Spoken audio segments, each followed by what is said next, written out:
I was lying in a hospital bed with a fractured skull, broken ribs, a torn spleen, and tubes running out of me like I was part machine. And still, the only thing I wanted was to see my parents walk through that door. Not because I thought they'd bring flowers, or cry, or say they were sorry, but because deep down, like a fool, I believed they'd come because they were supposed to, because I was their daughter, because I almost died. The accident happened on a Tuesday night just past 11. I was driving home from my shift at the coffee shop, exhausted, running on fumes. The light turned green, and I barely got through the intersection when a drunk driver slammed into my driver's side at 68 miles per hour. The impact flipped my car twice. They had to cut me out with the jaws of life. Please subscribe to our channel and tell us in comments from where or watching this video. I remember flashes, blood in my eyes, a siren that wouldn't stop, a paramedic squeezing my hand and saying, "Stay with me." Then nothing. I woke up 3 days later in ICU, alone. I thought maybe they didn't know yet, that they hadn't been notified, that the hospital made a mistake. But when I asked the nurse, she blinked. "Oh no, sweetheart. We called them the night you came in. They said they were busy but would try to stop by." I blinked back. "Busy?" She nodded slowly, her lips tightening. "They said they'd call later in the week." Later in the week, I had been on the edge of death, and they were penciling me in like a dentist appointment. Jordan, my best friend since 6th grade, showed up every day. He brought me water when my throat was raw, helped me to the bathroom when I could finally stand, charged my phone, combed my hair, even handled the nurses when they got too cold. And every day he asked me, "Still no word from them?" And every day I forced a smile and said, "Maybe tomorrow." But tomorrow never came. 5 days in, my breathing was easier. The stitches above my eyebrow itched. I was being moved out of ICU, and still, no sign of them. Then, on the 7th day, as I lay in recovery watching sunlight paint lines across the ceiling tiles, my phone buzzed. It was a message from my mom. "Glad to hear you're stable. We won't make it to the hospital. Your sister needs help prepping for her shopping trip. She has that big New York thing coming up, remember? Priorities. Heal fast." 6. I stared at the screen for so long I thought my brain would shut down. Not even a call. Not even a "we're sorry." Just a text. And a smiley face. My sister, Mackenzie, was flying to New York for some fashion internship she got through a friend of a friend. The shopping spree was her reward for finishing the semester. She needed new shoes, bags, coats, everything that says Manhattan, according to my mom. Apparently, that ranked higher than her other daughter almost dying. I didn't reply. Jordan saw my face, picked up my phone without asking, read the message, and let out a low whistle. That's cold, even for them. But I didn't cry. I just turned my head to the window and said quietly, "I think that was the moment I stopped being their daughter." When I was discharged, no one picked me up. Jordan took a day off work and borrowed his cousin's car to drive me home. I still couldn't lift my arms above shoulder level. He carried me up the stairs to my apartment.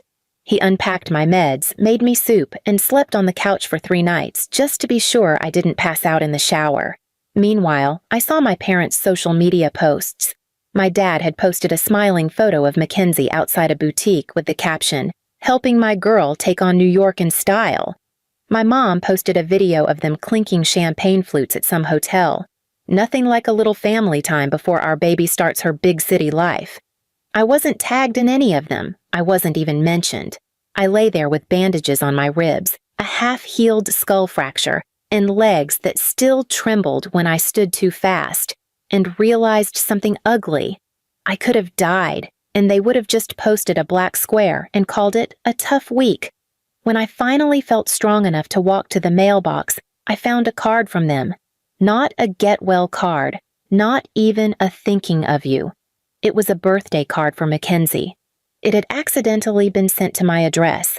Inside, in my mother's looping handwriting, "We are so proud of you, sweet girl. Keep shining. We'll always be right behind you. Love, Mom and Dad." Right behind her, right behind her. And I realized they'd never stood behind me. Not once. They hadn't been there when I got into college. Not when I paid for my own tuition working nights and weekends. Not when I moved into a cheap apartment alone. Not when I got my first job. Not even when I almost died. They had picked their favorite.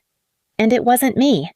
That night, I looked at myself in the mirror and said out loud, "You don't need them." And for the first time, I believed it. But just because I didn't need them, didn't mean I'd forget. No, I wouldn't scream. I wouldn't cry. I wouldn't even confront them. I'd do something better. Something they'd never see coming. Something they'd never recover from. Because when someone shows you what they love most, that's when you learn where to strike. I didn't plot revenge in some dramatic movie-style montage. There was no lightning storm, no midnight schemes. It started quietly, like a slow boil. The thing about being the ignored child is, you learn to observe. You learn how people operate, what they hide, what they brag about. And over the years, I had absorbed everything my parents tried to make me overlook. Like how my dad always complained about paying taxes and then laughed about having certain accounts under Mackenzie's name to keep his books clean. Or how my mom ran her small business. That was really just reselling luxury items gifted to Mackenzie by her corporate boyfriends through a side LLC they never officially declared. I didn't say anything then because it didn't matter. I wasn't part of the operation. I was just background noise. But now, I was about to become the echo that shattered every wall. I started with Mackenzie. She was still in New York, posting selfies with overpriced coffee cups, posing on crosswalks like she was in a Vogue spread. I watched, waited, and gathered. Screenshots, captions, geotags. One post in particular caught my attention, a Cartier bracelet she said she'd earned from her new mentor. I knew for a fact it was bought with the credit card still linked to my dad's clean account. The one he had set up in Mackenzie's name when she was 16 and good with aesthetics. It was technically her card, but his income. And he used it for everything he didn't want to explain to the IRS. I didn't hack anything. I didn't break any laws. I just reported what I saw, anonymously. Photos, names, account details, matching public posts, a trail of designer receipts that didn't match reported income. And then I flagged the LLC my mom used to resell handbags as a side hustle. Turns out, you're not supposed to write off international shopping trips as inventory sourcing when you never filed the proper import papers. I didn't do it out of spite. I did it because they had taken something from me that I would never get back. The chance to believe my family would protect me. They had made their priorities clear. Now, I was making mine. Jordan was the only one who knew what I was doing. He didn't ask questions. He just quietly slid his laptop across the table one night and said, "Use mine. Less traceable." And he brought me coffee and cinnamon scones like I was studying for a test, instead of unraveling my parents' entire financial safety net. It took about 3 weeks before the cracks started showing. I got a call from my mom, the first one since I left the hospital. "Hey, honey," she said, voice way too chirpy. "Quick question. Did you, talk to anyone about our taxes? Or like, Mackenzie's credit card stuff?" I leaned back in my chair. "Why?" "Oh, no reason," she laughed, nervous and high-pitched. "We just got this weird letter from the IRS. Random audit. Probably nothing. Just weird timing, huh?" I smiled. "Super weird." She paused. "How's your recovery going?" "I'm walking fine now," I said. "Headaches are less frequent." Another pause. "We really wanted to visit, you know." "No, you didn't." Silence. For the first time in my life, she had nothing to say. A few days later, Mackenzie posted a selfie with the caption, "Some people just love tearing others down, but karma's real, babe." It had been taken in her dorm's bathroom, not a penthouse, not a cafe. And her bracelet was missing. Over the next month, it spiraled. My dad's business license got flagged. My mom's fake business was audited. Mackenzie's card got frozen. Her internship mentor mysteriously cut ties. They didn't know what was happening. They suspected everyone. Everyone except the person they never saw coming. Me. I wasn't angry. Not anymore. I was calm. Surgical. Every step I took was measured, quiet, invisible, the same way they'd treated me my whole life. Then came the part I didn't plan. A lawyer reached out to me. He said he was representing an estate I didn't recognize. My maternal grandmother's best friend, a woman I had only met twice, had passed, and in her will, she left me a cabin. Just me. No one else. She said you were the only one with any decency, the lawyer told me. Said she saw how they treated you. She hoped this would give you peace. It was small, hidden in the mountains. But it was mine.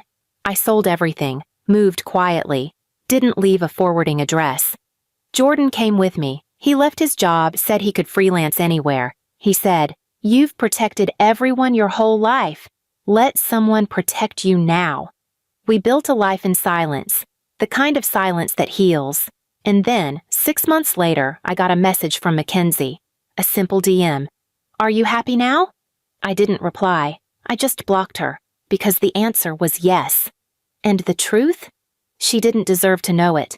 Winter in the mountains has a way of making silence sound alive. Every gust of wind whispers through the trees like someone remembering your name. By then, the bruises on my ribs were gone.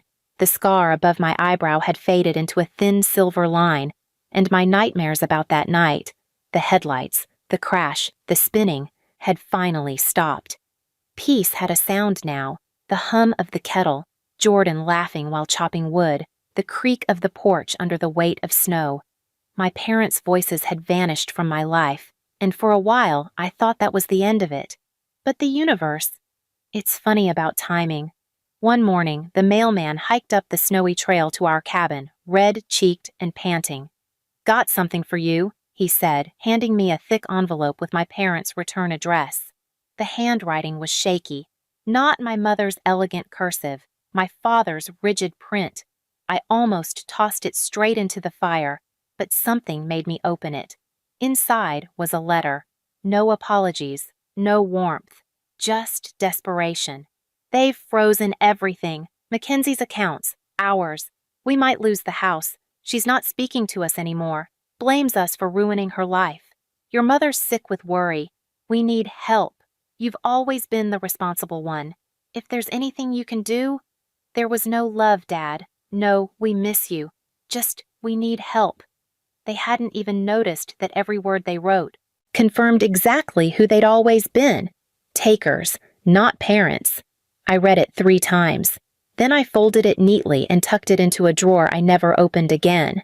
That night, as the fire flickered and snow fell in slow, quiet waves, I finally told Jordan everything.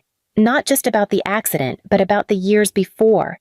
The neglect, the favoritism, the insults dressed as jokes, the way they made me feel invisible until I stopped needing to be seen. When I finished, he didn't say, "You did the right thing." He didn't say, "They deserved it." He just said, "You're free now." And that was the truth I'd never realized. Revenge isn't always about destruction. Sometimes it's about erasure, removing yourself so completely from their world that their guilt has nowhere to land but inside themselves. Months passed. Then one day, a small headline popped up online when I was checking the weather. "Local boutique owner files for bankruptcy after audit scandal." It was my mother. A few clicks later, "Small businessman loses contracts amid tax investigation." My father. And beneath it, an article about a former fashion intern whose scholarship was revoked after financial inconsistencies. Mackenzie. They'd lost everything they built on lies, not because I screamed or exposed them, but because the truth always crawls back to the surface, no matter how much money or arrogance you bury it under. I didn't feel joy reading it, just a stillness, like the sound after a storm when the world finally exhales. Weeks later, a familiar number appeared on my phone. I almost ignored it, but curiosity got the better of me. I answered. Silence at first, then my mother's voice, small, thin, trembling. "Sweetheart, we lost everything. Your father's sick. Mackenzie's gone. She moved out and won't talk to us. We're alone." I said nothing. Her breath hitched. "You're all we have left." That sentence was the most honest thing she'd ever said. Because it was true. I was all they had left. And that's exactly what I took from them. Then maybe, I said softly, you finally understand how I felt. And I hung up. Outside, snow was falling again. The kind of snow that buries everything old, leaving behind only what's untouched. Jordan came up behind me, wrapped his arms around my shoulders, and whispered, "You okay?" I nodded. "Yeah. For the first time. I think I am." The fire crackled. The letter in the drawer turned to ash in my mind. And somewhere, miles away, my parents sat in the dark, realizing what it felt like to be unseen, unheard, unchosen. I didn't destroy them. I just made sure they lived long enough to understand what they'd created. And that was everything they'd never recover from. Please subscribe to our channel and tell us in comments from where you're watching this video.